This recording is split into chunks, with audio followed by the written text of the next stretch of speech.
ఖమ్మం జిల్లాలో నిర్మించిన నమూనా ఇందిరమ్మ ఇంటిని మంత్రి పొంగులేటి శ్రీనివాసరెడ్డి ప్రారంభించారు. కూసుమంచి మండల ప్రజా పరిషత్ కార్యాలయంలో దీనిని నిర్మించారు.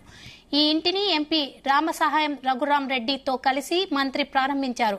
కాంగ్రెస్ ప్రభుత్వంలో 2004 నుంచి 2014 సంవత్సరంలో 25 లక్షల ఇందిరమ్మ ఇళ్లు కట్టించామన్నారు.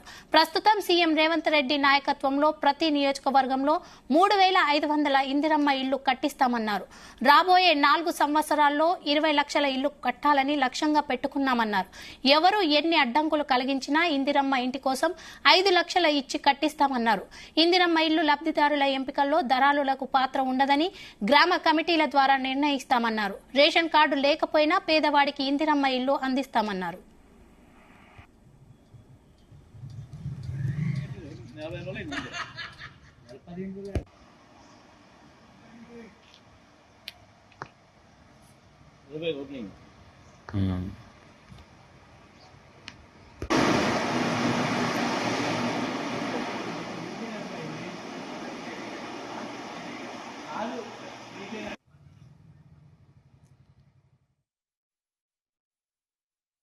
ఇందిరమ్మ కమిటీ సమక్షంలో ఈ ఎంపిక జరుగుద్ది. ఎవరికి రూపాయి ఇవ్వాల్సిన అవసరం లేదు. పేదవాడికి ఇచ్చే ఇంటి దాంట్లో ఎవరి జోక్యము ఉండదు. పేదవాడని ఉంటే చాలు. అదే అర్హత. రేషన్ కార్డు కూడా నీకుందా లేదా అని కూడా ఈ ప్రభుత్వం అడగదు.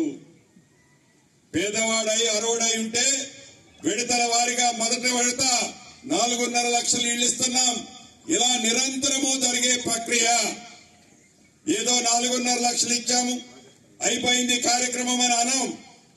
ఇది ప్రతి సంవత్సరము నిరంతరము జరిగే ప్రక్రియ. ఈ ప్రక్రియని ఇందిరమ్మ రాజ్యం ఉన్నంత కాలం, ఇందిరమ్మ ప్రజల గుండెల్లో ఎలా ఉందో ఇందిరమ్మ ప్రభుత్వం ఉన్నంత కాలం నిరంతరము ఈ కార్యక్రమం రాష్ట్రంలో ఉండే ప్రతి పేదవాడికి ఇల్లు ఇచ్చేంత వరకు ఈ కార్యక్రమం జరుగుతుందని కూడా ఈ వేదిక ద్వారా